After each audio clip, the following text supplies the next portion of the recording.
that's true. Naked Palpatine. Oh, you pick that one. Fresh out of the clone tank, nude Palpatine is my Well, that's the first thing I think of when you say Dark Empire Palpatine.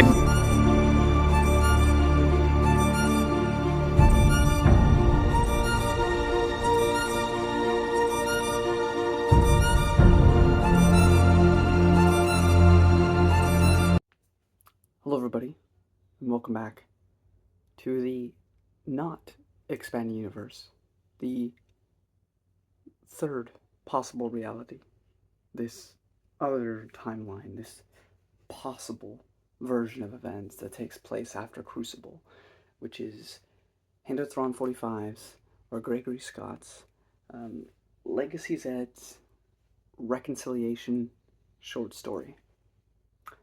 So this was written later, after he wrote a 4-part series called Legacy's Edge, which goes across a couple decades, goes 72 years, then like 92 years, then right before the Legacy comics, which we'll get to. But this takes place before all of that, because Alana Solo is 15 here. And basically the mission is just like this diplomatic mission to Ithor with Jaina from the Imperial Remnant and Tinoka from the Hapes Consortium, and I think some Alliance member. It's not like a very big important mission, so it's not like Leia or anybody there, it's just some guy.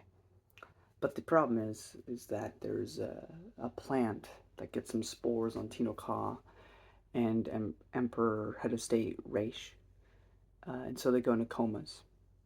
So it's up to Alana and friends to figure out what's going on, and the blame gets put on Raynar.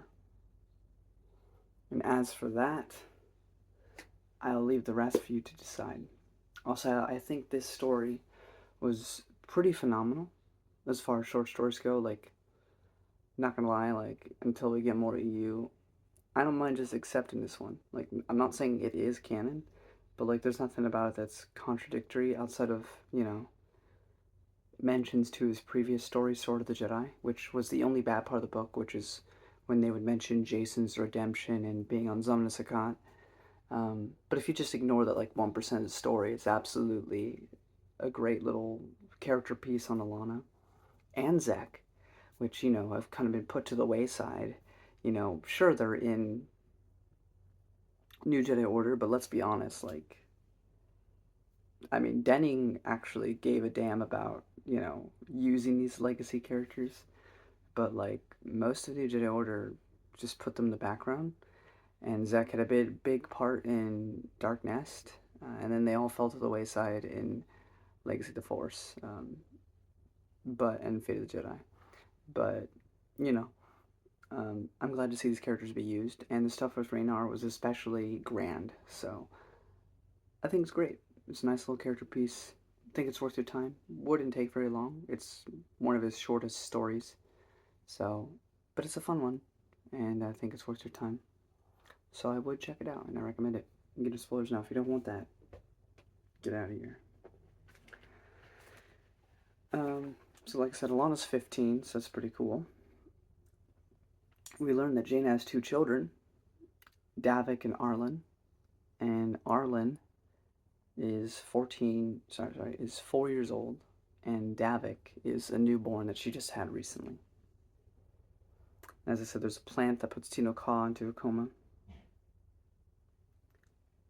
So the evidence starts to point that Raynar is the one who did this, which, you know, it's a fan fiction. It could go like either way, right? Like, I don't know what he's gonna do, because realistically, after everything they did rehabilitating him in Fate of the Jedi, if we were getting an actual continuation, I don't see him ever falling back into darkness or having to be put down. Like, they're very much just on a redemption arc streak with him, so I figured that would continue. But again, this is fan fiction, and I know that the author isn't particularly fond of certain stories set after New Jedi Order, so I was curious to see where this would go, and I think it was handled the best way it possibly could be. So it was really good, but, you know, there's a part where they're all kind of blaming him, where they're starting to suspect it's him. and he bursts out of this, like, not prison cell, but he's, like, just being held for questioning, but he bursts out. Alana tries to fight him, and he easily dispatches her. I mean, of course, she's 15, but so does Jaina, and Jaina's the Sword of the Jedi, and it's not as easily, but he does manage to, like, put her down, because he wants to figure out things, because he's not guilty. But instead of explaining that in this version of Raynar fashion, which he's been since Dark Nest, he just kind of does it, and I just think that's great. It's great to see the power that he wields, because if I remember, he actually put up quite a good fight against Luke in Dark Nest, so I think it makes a bit of sense that he'd be a bit of a struggle for them.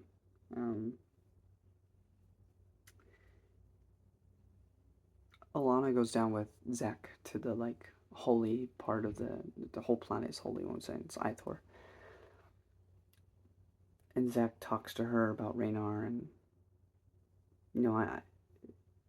because Alana really has it out for Raynar. And Zek's like, I don't think you actually realize why you're upset, because you kind of want him to be guilty. And she's like, no. He's like, you don't like him. He's like, you're kind of creeped out by him, but I knew him before this. I knew what he was like before. I know what he's like now. I think you don't like that he went through a darkness period and came back redeemed, even if he is odd. But your father couldn't. And so that becomes a thing later when the true villains attack Zek, and Zek gets hit and knocked out, and Raynar comes in and saves the day.